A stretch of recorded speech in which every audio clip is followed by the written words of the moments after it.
From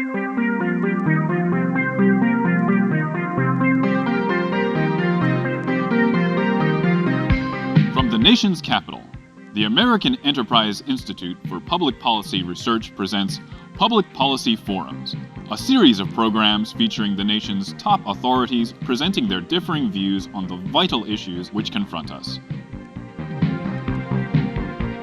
This Public Policy Forum, part of a series presented by the American Enterprise Institute, is concerned with the pace of change in government and our national legislature in the past 20 years, and the capacity of the legislature to meet its responsibilities in shaping domestic and foreign policy in the rest of this century. Our subject, the state of the Congress, can it meet tomorrow's challenges? For 200 years, we have laughed through our tears as our Congress has been ridiculed, abused, criticized, pilloried, and caricatured.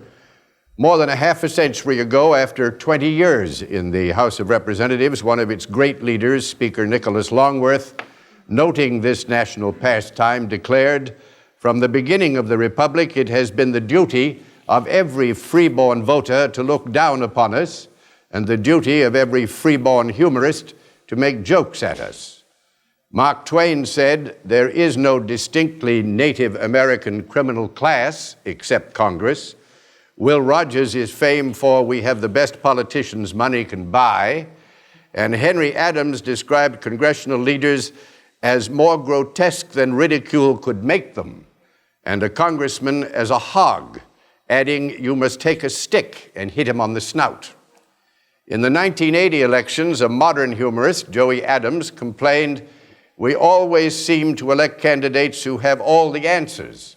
This time," he said, "vote for somebody who knows nothing. We'll have that opportunity November 4th, no matter whom we vote for." America, he concluded, is the only country where we all kid politicians and where politicians kid the public. Our tears must come from the fact that while Speaker Longworth's freeborn humorist is still at it, sadly, so is his freeborn voter. A recent New York Times CBS poll reported that only 18% of the American public have confidence in Congress. An ABC Lou Harris survey after the 1980 elections found that the American public, by a majority of more than 2-1, believes that the people in Washington, D.C. are out of touch with the rest of the country, virtually duplicating the results of a survey taken on the same issue following the 1976 elections. And the Wall Street Journal editorially proclaimed, "The awesome task that will confront the new administration and Congress will consist mainly of trying to restore some sense and coherency to the mess that this Congress has left behind." The irony is surely that in the past dozen years, the public has demanded more and more government through special interest groups, creating an overwhelming burden of work for the Congress, has by primary and caucus opened up the elective process as never before, and elected a better educated, more independent, individualistic congressman, thus shattering the party and leadership disciplines that supported efficiency, and has urged that the Congress wrest back from the executive branch powers that were yielded up earlier to demanding presidents. Mike Mansfield, 34 years in the Congress, 24 of them in the Senate, where he was majority leader for the final 16 years, left the Senate in 1976 by his own wish, and said in 1980, "The Senate was getting to be a terrible headache. I could not even begin to keep up with it. Since I've gone, it's gotten much worse." Respected and held in great affection by his congressional colleagues and the public, Mansfield may well explain the voluntary departure of too many of the most respected members of the House and Senate in recent years, and the growing concern over whether the Congress will, in the dangerous years ahead, be representative, responsible, independent, and effective. To examine the state of the Congress and its future, we have a highly expert panel. To my far right, Dr. Thomas Mann, a co-director of the American Enterprise Institute's Congress Project and director-elect of the American Political Science Association. To my immediate right, Congressman Thomas Foley, a member of the House since 1965 and ranking Democrat on the Agricultural Committee. To my immediate left, Senator Ted Stevens, 12 years in the Senate, Republican whip and member of the Appropriations, Commerce, and Government Affairs Committees and the Office of Technology Assessment. To my far left, Professor John Bibby. Dr. Bibby is professor of political science at the University of Wisconsin-Milwaukee and a co-director of AEI's Congress Project. Well, to begin, gentlemen, I would pose the same question to each of you. Has the Congress, as an institution, the means, the will, and the capacity to meet tomorrow's challenges? Representative Foley. Well, I think it depends on what the expectations are of the public. If we have, in the future, as we've had in the past, such extraordinarily high expectations that Congress is going to be able to solve every social, political, economic, foreign policy problem that faces the country, that it's going to be able to achieve some kind of nostalgic restoration to a perfect time when the United States enjoyed enormous power abroad and when there were no economic problems at home, of course it's going to fail. In fact, I think it's that underlying utopian expectation that many Americans have that if we just get things right in some election or that we just get our institutions turned about in a certain way, that all losses will be restored in sorrow's end. But I think Congress does have the ability, considering the problems ahead, to function as well as any parliamentary body in the world. But no parliamentary body is one of total efficiency, and no country in the world is going to achieve perfect success in troubled times in an immediate future. Senator Stevens.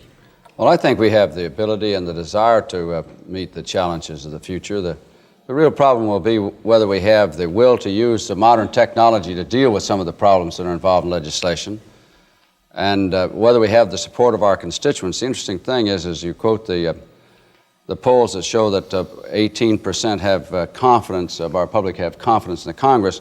But if you look at the individual member of Congress, obviously he has majority support in his home state or district.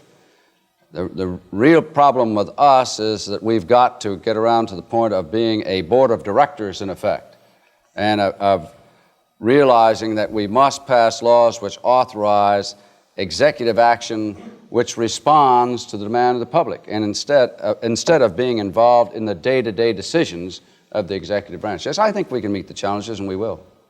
Dr. Mann?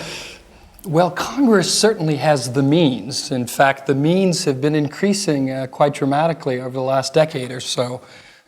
Congress has more staff. It probably has a better educated, more highly qualified member of Congress. So it has the resources. The problem is, what is the Congress? The Congress is two houses. It's 535 members who have their own notion of what constitutes good public policy. I'm afraid what's happened is that somehow today Congress is less than the sum of its parts. And the problem is, who speaks for Congress? Where is the institutional will? So I worry about the capacity of Congress to meet the challenges of the 80s for these very reasons. Dr. Bibby? Well, I think one thing that should be kept in mind is that the American Congress is a unique institution among national legislatures. I think it's the most viable, the most powerful, the most influential, and the most autonomous and independent legislature in the world. It's not the captive of any administration, and it's not the captive of any political party. And while it's popular to disparage Congress, I think we ought to look at it in this cross-national perspective, and in that perspective it looks a lot better than I think any other legislature in the world. I'm somewhat worried about Congress's capacity to deal with kind of major problems in a coordinated manner, because I think it's probably gone too far in the last decade in terms of decentralizing authority, while at the same time its members have become increasingly individualistic and assertive. And I think that's a bad combination, and until both the committee and party leadership can assert more authority, I worry about Congress's capacity to deal with our problems. Senator, you are to tackle this problem of what the Congress might be able to do to restore what at least a layman, such as myself, sees as a severe dilution of the ability to maintain discipline within the party structure inside the Congress and within the Congress itself and its manifold activities. Well, you know, Mr. Daly, I'm not that worried as Dr. Mann, Dr. Bibby portray their fears. Maybe it's the difference between looking in and looking out. I've seen a change now in the last 12 years. Just think of this, 81 senators have left Washington since I got here 12 years ago. We're an evolving institution that necessarily is responding to the public demand because we've seen rapid change within our own body. We have modernized our procedures. We have taken steps to be sure that the seniority system, while it's there, does not inhibit a new senator's participation. I think that in the Senate in particular, the revolution that's taken place even since Mike Mansfield left is unique. Every senator has a role, every senator is involved, and that is the process of democracy. I think people who express worries about our system ought to ask themselves, what's the alternative? We are the crucible of democracy, and if in the crucible of democracy you can't have arguments and fights and then bring out a consensus of the national will, then I don't know how you could make the system work. I believe that we're working to respond to the national needs. The question really is whether the public will have the patience for us to live up to our Constitution and to be assured that we do protect individual rights as we meet these challenges of the 80s. I still think we're doing it, and we're going to do it right. Congressman Foley. Well, I think the House and the Senate are very different bodies, and we have to talk about them to a degree separately. The House has gone through an enormous changes as the Senate in the last 10 years, going from very strong entrenched committee chairmen who literally were lords proprietors of the Congress, as they were called, to a system where their power has been diffused both downward to the subcommittee chairman and to the membership as a whole, and to a degree to the Speaker and to the congressional leadership in the other direction. But as Senator Stevens has said, I'm not terribly worried. We've gone a little bit too far, I think, in weakening the leadership structure of the committees. The Speaker actually has been given more power in recent years than any but this Speaker. Speaker O'Neill has really been willing to use. With all due respect to Carl Albert, I think he was not quite comfortable with some of the new powers he was given right after the reforms were entertained. But we saw in the late 19th century the czar speakers in the House who ran the House with an iron hand. They were mostly Republicans, by the way. And one of them was asked, what was the function of the minority, meaning the Democrats? And he said, the function of the minority, sir, is to make a quorum and to draw its pay. Those were the days of high speaker power. It led to the revolt in 1911, which created the basis of the modern seniority system, which in turn became too highly structured, too rigid, and led to the reforms of the late 60s and early 70s. So the pendulum swings back and forth. And I think now there's a feeling that perhaps we have too many subcommittees in the House, perhaps we haven't strong enough leadership in either party a bit, and we may be able to develop a consensus to move the corrective action in that direction. Dr. Bibby? Well, I guess my fears are really not allayed. I think that it's still very difficult for the Congress to come to terms because of the proliferation of subcommittees and staffs.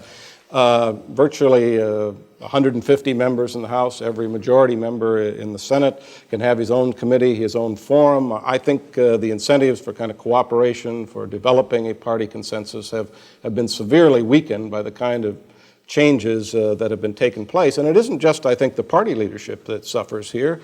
I think that the administration, in trying to work with the Congress, finds that its problems of dealing with this institution have just been multiplied tremendously, so that it is almost impossible to communicate and kind of work with the Congress effectively. Can I make a point? I think there's some truth in what Dr. Bibby says. I just don't think that we can lay it all on the reforms because the culture has changed.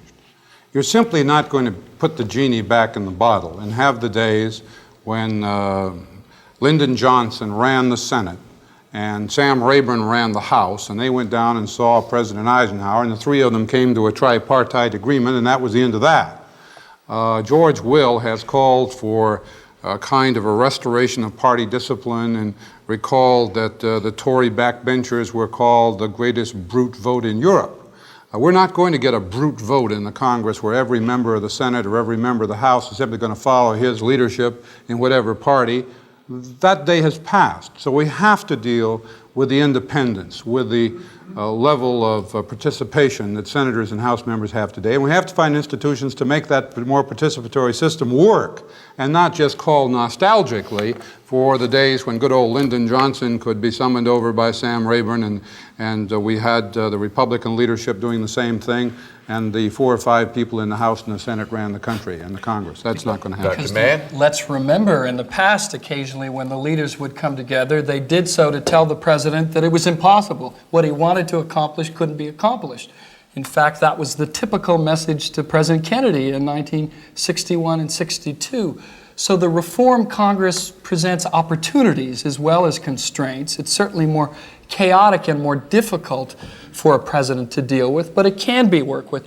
But one of the things that Senator Stevens said earlier intrigued me. He mentioned the value of having so much turnover in the Senate, and certainly we've had a massive change in membership in both houses of Congress. Well over half the members have served in the House 4 years or less now. In fact, over half of the Republican members about a half have been there 1 term or less. A similar thing is true. I think 2/3 of the Republican senators have been around only 4 years or less. Well, there's a value to that. It brings in fresh ideas, new perspectives, represent public opinion.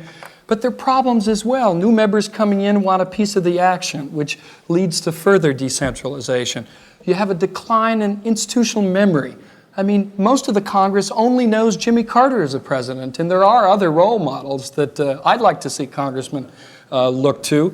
We also have reduced specialization. You know, in the old days, a member of Congress, more so in the House than in the Senate, but true in both bodies, learned something about agriculture, and by God, members would respect his opinion on agriculture. Nowadays, everybody gets into the action. Sensitive subject. I just picked agriculture at random, you understand, from the list of areas. So I really think there is a problem. So much of the action is moved to the floor, partly because every person who gets elected to Congress wants to hit the floor with his feet moving and ready to legislate at the beginning. So we have amendments coming on the floor, we have sloppy legislation, we have a sense of great frenetic activity, but not much of it goes to the serious job of legislating, which is what the Congress needs to do. Well, that's, I think, really the thrust of what we're examining now is the mountain labors and brings forth a mouse too often. Let's go back. This is really the organization of the 2 houses of the Congress. The Senate has 15 standing committees, 90 subcommittees, each of them with the chairman, staff, budget. The House, 22 standing committees, over 200 subcommittees, special committees, and task forces, each with a chairman, staff, budget, and a legislative territory. It has the sound of the old-time South American armies, you know, too many generals and too few privates. Now, on major legislative issues, a dozen, sometimes dozens of committees and subcommittees in the House have some degree of jurisdiction.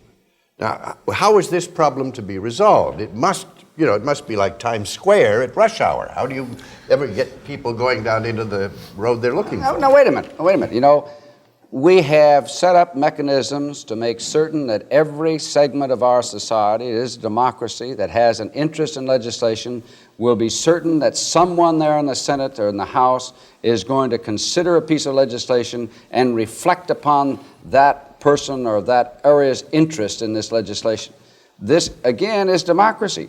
We are not like a South American army. We are people, we are spending less than 1/10 of the national budget in carrying out 1/3 of the constitutional responsibilities of our government. We are an equal branch to the executive branch and the judiciary. We spend a great deal less money than either, and we accomplish the problem of setting the policy for the United States, both at home and abroad. Our system is working. And you mentioned these subcommittees. Of course. Would you want an energy bill to flow through the Senate and not have anyone consider the impact on housing, or anyone to consider the impact upon the automotive industry, or the impact upon the energy and power industries that provide us our light and power? You think we should ignore the problems of the miner, or the problems of the producer, or the problems of the distributor? All of those problems must be reflected in our legislative process if the public is going to have confidence in the government. Now, the interesting thing is I don't see anyone with a poll as to whether people have confidence in the government. In 18% support for the government is immaterial as far as I'm concerned, but for the Congress is immaterial. The question is, do they have support in our system of government? We have a continued sense of support in our system of government, and incidentally, Mr. Daly, our government has been on the face of the earth longer than any system of government on the whole earth today. The system works, and I think we should invite criticism to have the situation develop where we try to tell people that it is not working because we have a complexity in our legislative system, is to say, how can we possibly have that free enterprise system work? We depend upon the decisions of literally millions of people daily to make our free enterprise system work. Would it work better with a dictatorship in the economic field? I don't think so. It wouldn't work better in the legislative field with a dictator. I would do everything I could to stop getting someone in the Senate that has the power of the Speaker, because we are not that kind of a body. We're a body that must look into every segment of the society to determine the impact of legislation on that part of our society. Well, I think we can improve the structure in the House, and speaking on the House side, I think we have too many subcommittees. And I think some limit on the number of subcommittees by House rule would be a good idea, perhaps getting there by attrition. But I agree essentially with the Senator that it's too harsh a criticism to say that the Congress is in a state of total chaos and that they can't make up their mind on any issue. There's a rather strange attitude. People in this country who don't want the government to be central to every societal and economic decision very often demand that the Congress somehow exhibit, quote, leadership to resolve complicated arguments and problems on which the society itself is divided. They expect arguments over energy, which are endemic in the society and regionally and philosophically very severe, to be somehow resolved by the Congress in a session or two. And what the Congress is very often doing is reflecting the pluralism of our society, reflecting some of the deep disagreements in our economic and political life. And thank God that we can't get a government institution that quashes all dispute and adjusts all these arguments in a forced consensus. But it's always odd to me that people who say we ought to have less government also blame the government, and the Congress in particular, for not lining up the whole society like a forced march.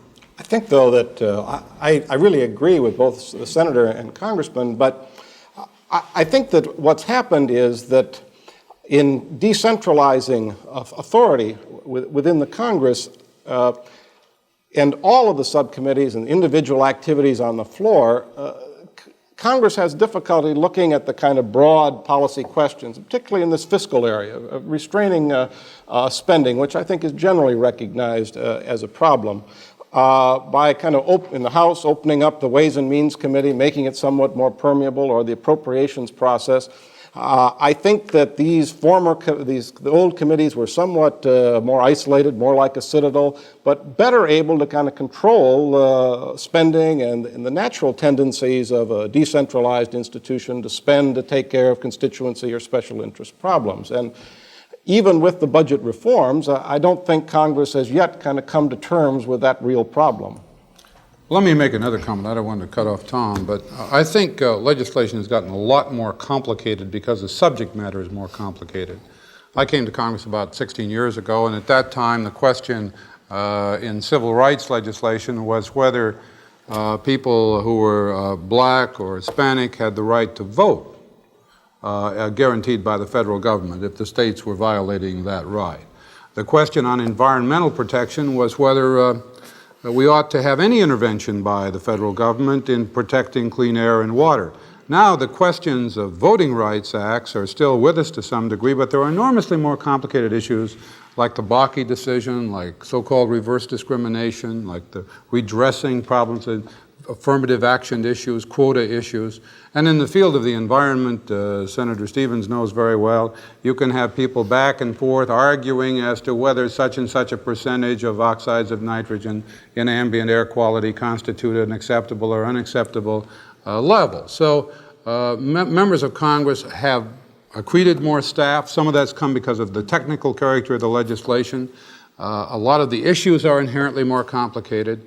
And again, Congress is blamed for not simplifying and regularizing issues that have just by the nature of the modern world become a lot tougher than they used to be. Dr. Mann? I find it curious that outside of this panel, I spend most of my time defending the Congress against those who would attack it for not giving us an energy policy and the like. But I am concerned. I'm a fan of the Congress because it really has in years past been able to resolve sort of deep controversies in the public by working a bit behind closed doors, being somewhat insulated from every single interest who might make their non-negotiable demand known at every stage of the legislative process, and work out a compromise that gets us a few more years along the road. What I worry about is that we've had so many changes, we've opened every aspect of the Congress, it's become so much more permeable, and the incentives that members now face. I noticed in the 1980 congressional elections, a lot of senior members of Congress were defeated,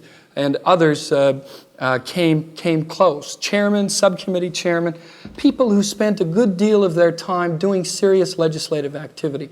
That gets almost no credit back home nowadays. And what members are learning is what gets credit is spending a lot of time engaged in public relations-oriented activities back home. It's making use of every bit of the congressional frank and newsletters and going home as often as possible, even if it means withdrawing from your legislative activities. Tom, you're wrong. You're wrong. Look at the people who lost. I mean, they were the professionals in what you just talked about. We're like a large corporation that's gone through a series of disasters, and the public wonder why, and they finally come around to changing the board of directors. We've gone through this process of having the board of directors change. But what you say, I don't agree with you. I think a person who does his job, who communicates the fact that he is doing his job, even if it's not his constituents' job, if he's doing a job for the country today, is going to be reelected. The question really is whether the public will get back to the point where they have some confidence in the Congress, right? And I don't mean to be too political, but since you mentioned a little bit of party politics, Tom, we're going, you know. In a jesting way. President Carter came to this town running against the Congress. He ran against the Congress for the full time he was here. You tell me a recent president that hasn't blamed all of the problems of his inability to solve the various policy issues we faced on the Congress itself. Now, the difference is now, finally, we're getting down to the point where we have some teamwork. You know, I really believe this. Reagan did not run against us. I can't think of a senator on our side who ran against Ronald Reagan. Every one of us supported him, and we have a partnership starting. Now, you may think that's immaterial, but if we can spend our time working on the legislative issues and trying to help in a teamwork effort to solve these problems, just think how much more time we're going to have, because we're not going to spend all our time fighting with people downtown. The time you're talking about, the reason these people had to send out all these newsletters and everything else was to try and defend themselves against attacks that came from the executive branch. And I think that's going to stop. I don't think that's really true, to the degree, at least, that the senator suggests. I think that we are hopefully going to get some cooperation between the executive branch and the legislative branch to a greater extent than in the past several years. I'm sure President Carter would have liked to have seen more cooperation. And I agree that the original arrival of the Carter administration was unnecessarily harsh with respect to the Congress. But on the other hand, it is also true that very wide promises are made by presidential candidates. Jimmy Carter made them in 1976, and Ronald Reagan made them in 1980. The promises to provide economic growth without inflation, to end inefficiency and waste in the government, and to provide a restoration of American power abroad, and at the same time to balance the federal budget, are not easy goals to achieve simultaneously. And there may be some who will fear that 2 years from now, if those goals are not perfectly achieved, and I hope that they will make some progress on all of them, but if they're not perfectly achieved, that President Reagan may be saying that his inability to do so is due to obstruction in the Congress, whether that's true or... It is interesting that some of my colleagues of Senator Stevens' party are already predicting that the line is going to be, we elected Ronald Reagan, we didn't elect Tip O'Neill.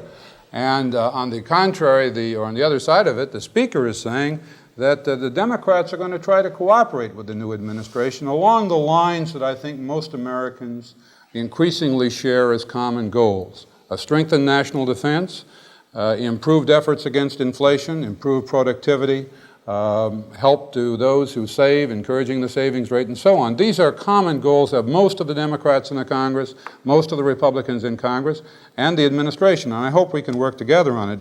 Dr. Bibby. Well, one of the questions that I really wanted to ask our two members is that this is the first time since the early 30s since we've had divided control of the Congress, and I wonder what that really holds for the future in terms of cooperation with the administration. Let me just throw out an idea. Congressman Foley may disagree, but my perception of the Democratic Congress during the early days of the Nixon administration was that fiscal discipline was pretty much lifted off of the majority party once the Republicans got control of the Congress because there was a recognition that the administration would be held accountable for what happened. Is that likely to happen again in the present context when congressional accountability or responsibility is now even more divided, or in the public's mind? No, I don't think so. All the three candidates for budget chairman in the House are saying that they support some kind of limit, though legislative rather than constitutional, on the limit on the level of federal spending. I think you'll find an awful lot of Democrats believe that we have to continue to restrict the growth of federal spending, that we have to find answers to inflation as a principal problem that the country faces, and that part of our inability to win elections in recent years has sometimes been a perception more apparent than real that Democrats didn't care about inflation, that Democrats didn't care as much as Republicans about national security, that Democrats didn't care as much as Republicans about limiting the intervention of the government in regulation and other parts of our lives, and that the Democrats didn't care about growth. And I think we have the responsibility to make it clear that those values are shared by most Democrats. And so I don't see any necessary philosophical confrontation coming if the administration approaches its responsibilities in the same moderate terms that Governor Reagan took in the election compared to his earlier positions, much different positions as the conservative leader of the Republican Party. Senator? Well, I see that a little differently because I think that the Congress did challenge President Nixon. He asked for some restrictions on spending. They were not forthcoming. He then impounded funds.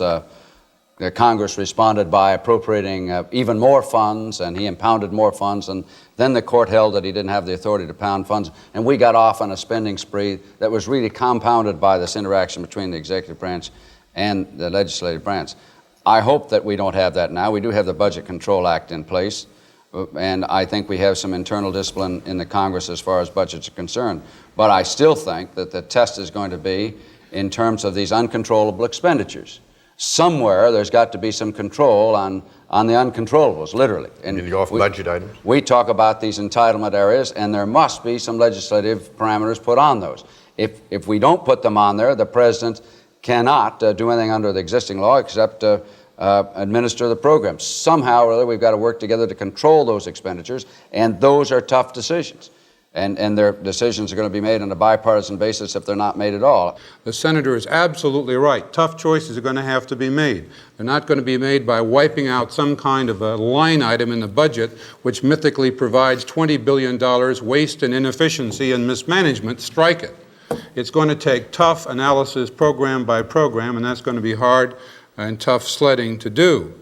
I just also think that it's important that we have a recognition that it isn't all Democrats on one side of one opinion and Republicans of another opinion on the other side. Senator Dole, to use a name, does not agree with Senator Helms on food stamps and has said so.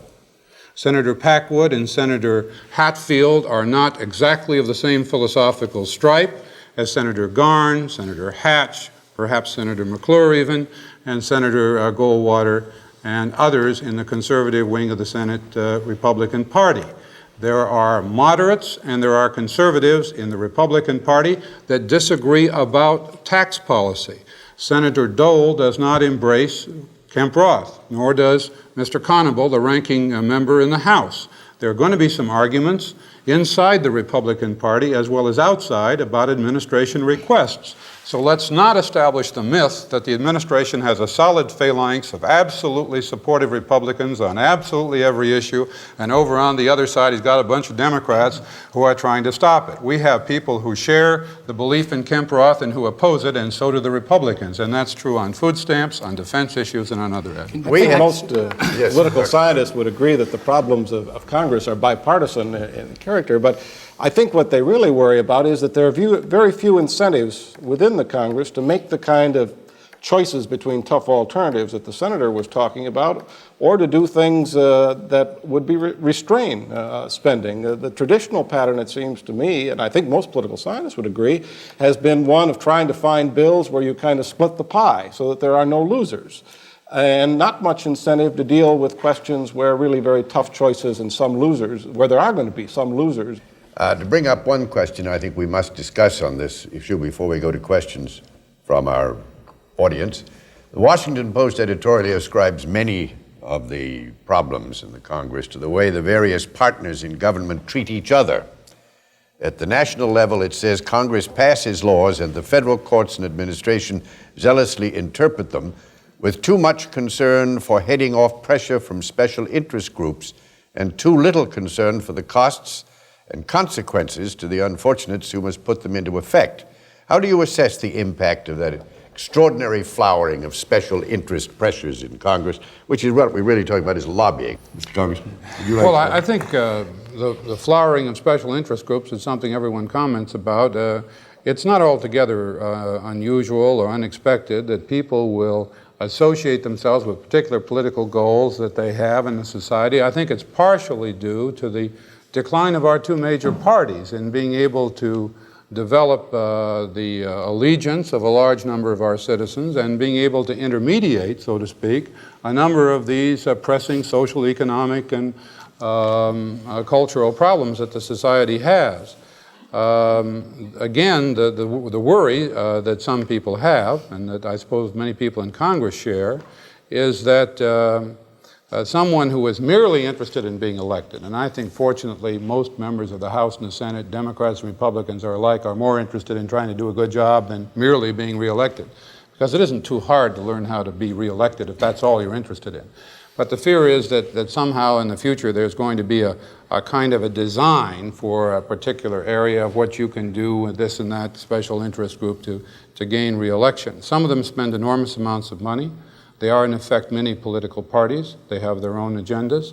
They have their own rating systems. And they often engage the intensity of feeling about an issue that is far more important for a relatively small part of the electorate than any other issue, to the degree that people who are normally voting conservative or liberal or Democrat or Republican on some issue will overridingly make a judgment on a particular issue because it's one involved in that special interest group. I don't know what you can do about it, except to try and restore a little more confidence in the major parties as methods of resolving these problems. And if I just can take 1 second and speak of my own party, I think the Democratic Party has got to move away from the so-called reforms in which we eliminated almost deliberately the activity of governors, mayors, state legislators, members of the House and the Senate, people who had to implement government programs. When it came to the National Convention, what we got very often was a series of devoted activists, some of them coming in and out of the Democratic Convention for just a few days and never returning again, and writing a platform that had no relation to what anybody who was actually in the business of legislating or administering public problems was necessarily going to follow. As a matter of fact, to some extent, the same problem happens in both parties. And I was the parliamentarian of the Democratic National Convention, and a group of Europeans said, well, now that the parties have adopted their platforms, will every senator and House member, Republican and Democrat, run on those platforms? And I said, not very many in either party will run on the platforms. What we usually do is run on the platform of the other party. And I think that indicates that the parties themselves need to get closer to the actual mainstream of thinking in the country, of their constituents, and of the people who have to actually carry out government programs. Senator? Well, You know, the thing that bothers me about that, Congressman, is that I think one of the reasons we have the low standing with the public is the public mostly contacts us to try and get us to correct something that's done by an executive decision. And we're not an executive branch. We can't really do that without getting involved in such particularized legislation that we literally foreclose many opportunities for other people. The real problem about this is that for years we've had extension after extension after extension of federal laws by regulations. I've seen some instances where amendments that were defeated on the floor of the Senate were promulgated in regulations after the law passed to extend the law to an area that the Senate refused to extend it to. And I'm sure you've seen the same thing in the House. Now, the thing I think that more disturbs the American public today is that the federal government has extended itself into the daily lives of more and more and more people. And if there's anything that's coming about, I think it is the message from the hinterlands that we should keep the federal government off the backs of the individual. Will you yield there? Yes. I agree with that. I think we have to move away from this kind of continuous interference of the federal government in the private and economic life. We've gone too far. On the other hand, there's a little bit of a disturbing sign that there's another wave coming out from the hinterlands which suggests that somehow government ought to get involved more in the personal, conscience, and moral behavioral decisions of individual Americans. And that's another and very different kind of special interest group that's forming, and it's one that's totally contrary to the kind of more libertarian view that you're expressing on economic and activity. And I think we're going to have to watch to be sure that Congress, at the same time, and the government doesn't retreat, properly so, from interfering in everybody's private life in economic terms, doesn't start to interfere more in personal value judgments of individual conduct that also, I think, the public as a whole will not want to see. I think we ought to point out, perhaps, that one of the great services that the Congress provides in this era of a massive kind of service state where the government is intervening in people's lives is that the citizens look to their senators and congressmen to help rectify the problems as the only point where there is personalized service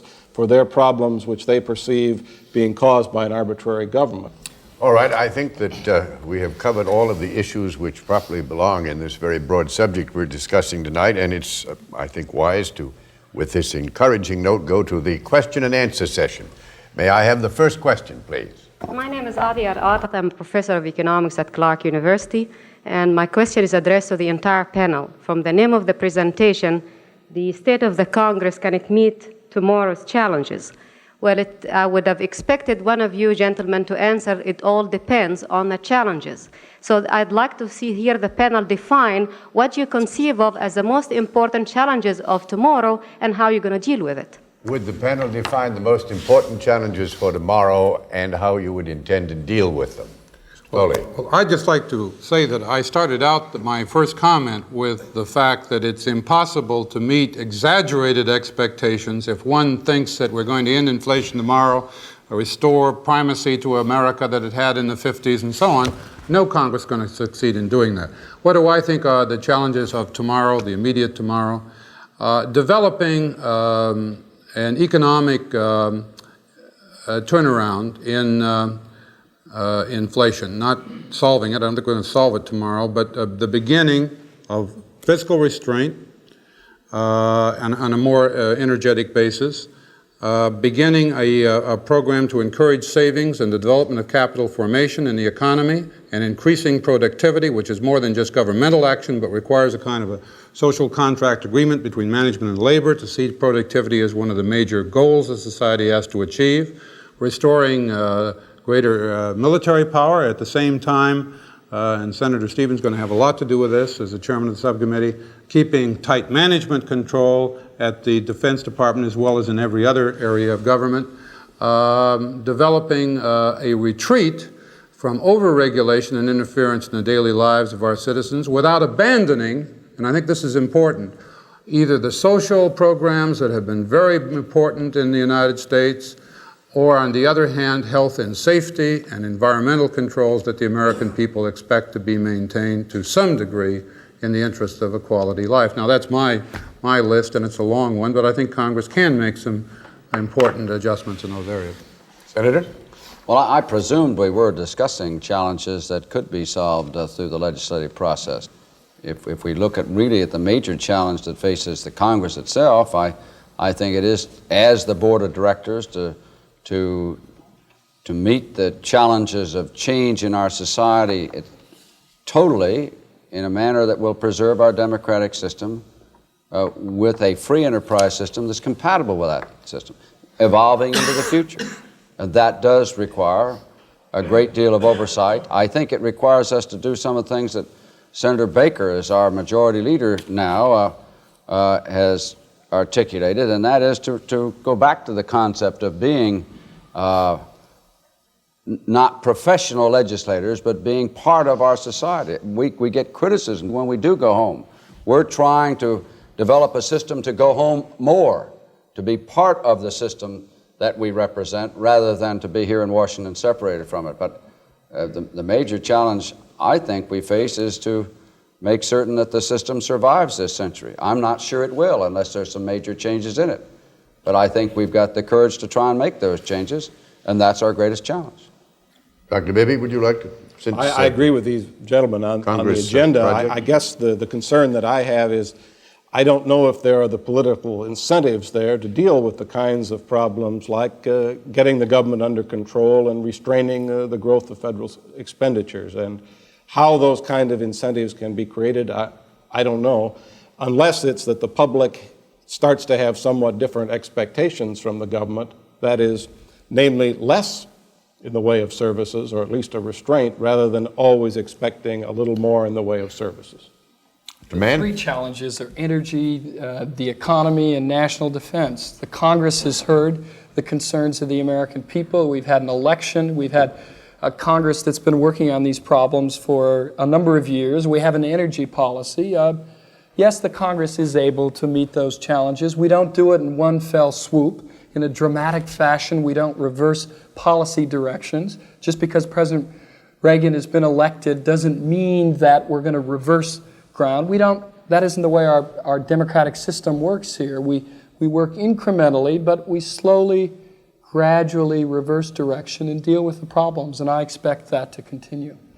I would like to include energy, obviously, as one of those prime goals, and I might just say that with all the clumsy fumbling around of the last few years, we have developed a consensus of a kind in energy to a degree that's important.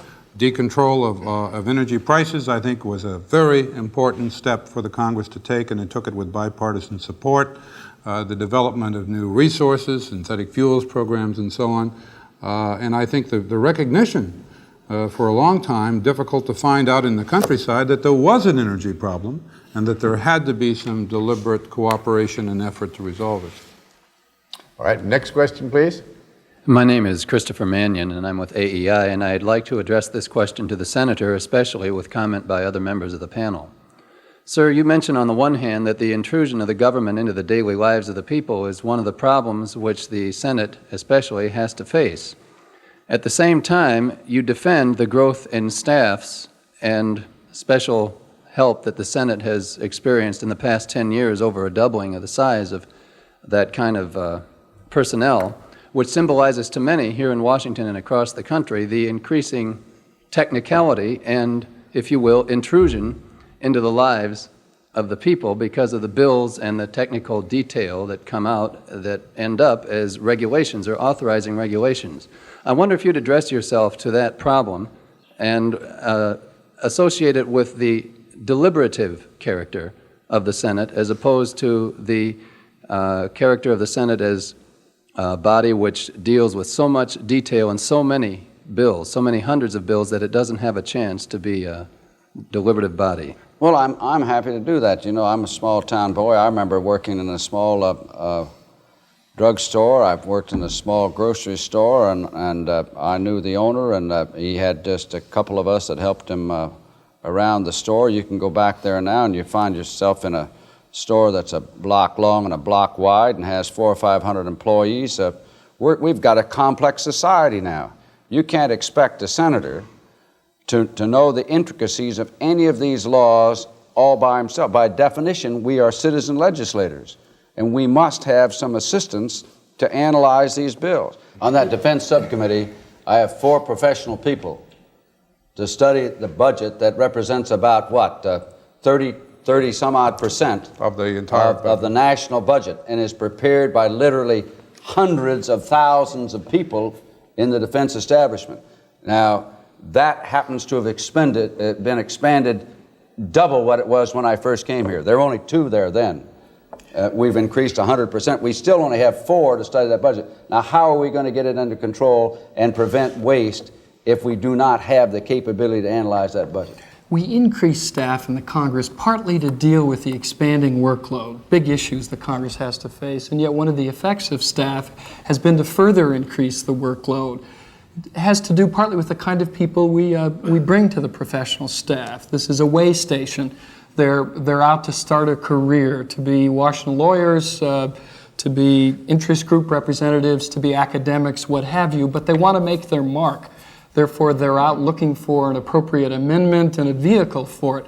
So I think what I worry about is that we've clogged up the legislative process in part because of the increased staff, which means that Senator Baker's desire to return the Senate to its status as a great deliberative body doesn't have much of a chance because of the frantic schedule that you, Senator, have to keep and your colleagues.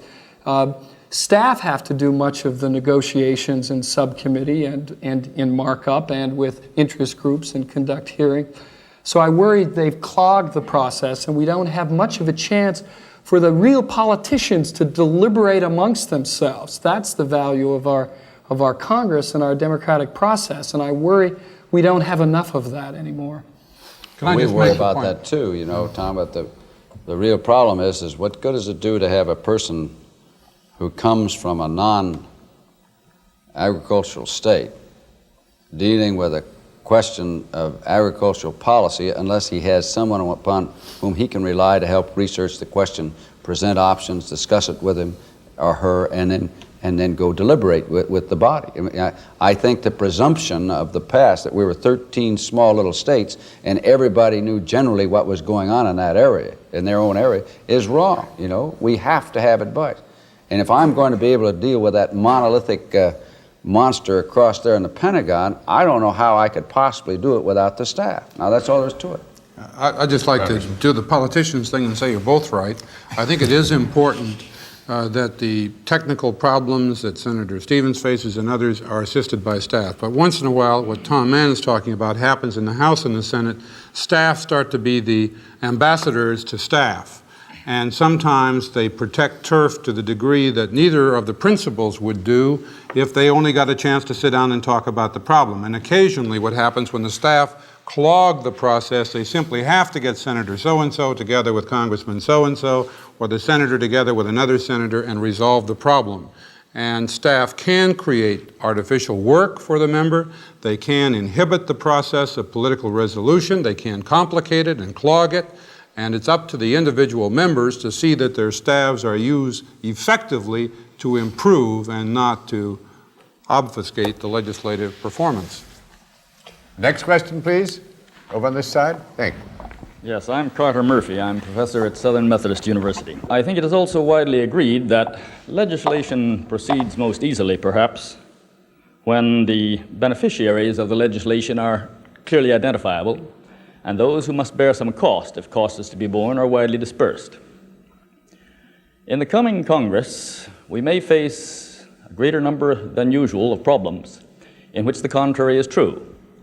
Many people are afraid the Congress will not be able to face up to this issue and deal with it effectively. I hope I'm wrong, and you can disabuse me. I think I addressed that question to Congressman Foley and to Senator Stevens. Mr. Congressman? Well, there's no question that Congress is leery about facing certain problems, and let's be candid about it. One of them is the problem of entitlements, where you're dealing with particularly highly articulated and politically organized groups who are receiving those entitlements. And whether one talks about COLAs, that is cost of living allowances twice a year for retired civilian and military pay people, or for the post office or something else, it's a difficulty, there's no doubt about it. And the real question that Professor Bibby was raising that I think is interesting is how do we develop the political incentives, rather than just raw courage and maybe laying down your office, to deal with those problems when a member feels they have to be dealt with. It's one of the difficulties of the current situation. And I don't know whether Congress has the ability to look at that problem faced in the eye and do it or not yet. We'll see. Mr. Republican Whip, what do you think about looking it in the eye? It's my opinion that the legislator will respond to the demands of his constituent, and the question really, or her constituent, the question really is how do you focus those demands so that they can be heard, they can be seen, they can be responded to in the speed with which modern communication demands it. We have faced these entitlement problems because the economy has been so bad that the people under the existing law that are entitled to these services have expanded so greatly that we can't afford it. We have to put some parameters on it. But what about going back to the cause? What was the cause? The cause really itself was inflation, was the economic breakdown of the system and a breakdown of the economic system. Dr. Mann? In your question, you asked if Congress was up to making the tough decisions. Well, in our system of government, Congress doesn't operate alone. In fact, this is what we have a president for, in part.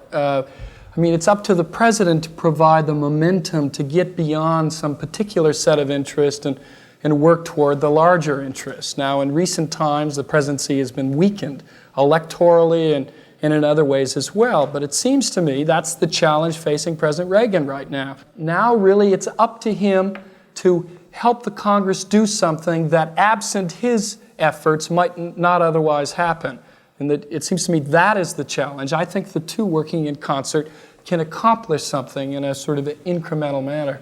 Dr. Bibby? I'm not terribly sanguine that all of this is going to happen. I think Tom is right. There's a chance. Perhaps there are other institutional arrangements that can be made that would strengthen those members of Congress who want to exercise real restraint. Maybe such things as spending limitations are one. I don't know if that's the best one, but I think we ought to think about some of those mechanisms as well. All right, this concludes another public policy forum presented by the American Enterprise Institute for Public Policy Research. On behalf of AEI, our hearty thanks to the distinguished and expert panelists, Dr. Thomas Mann, Representative Thomas Foley, Senator Ted Stevens, Dr. John Bibby, and to our guests and experts in the audience for their participation. It is the aim of AEI to clarify issues of the day by presenting many viewpoints, in the hope that by doing so, those who wish to learn about the decision-making process will benefit from such a free exchange of informed and enlightened opinion. This Public Policy Forum series is created and supplied to this station as a public service by the American Enterprise Institute, Washington, D.C. AEI is a nonprofit, nonpartisan, publicly supported research and education organization.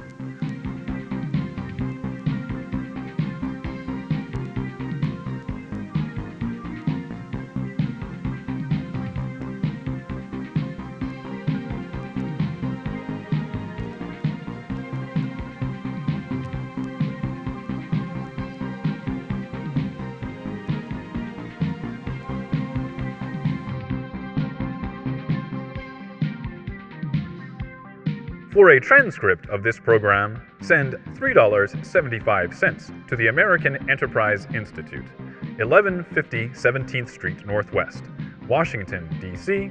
20036.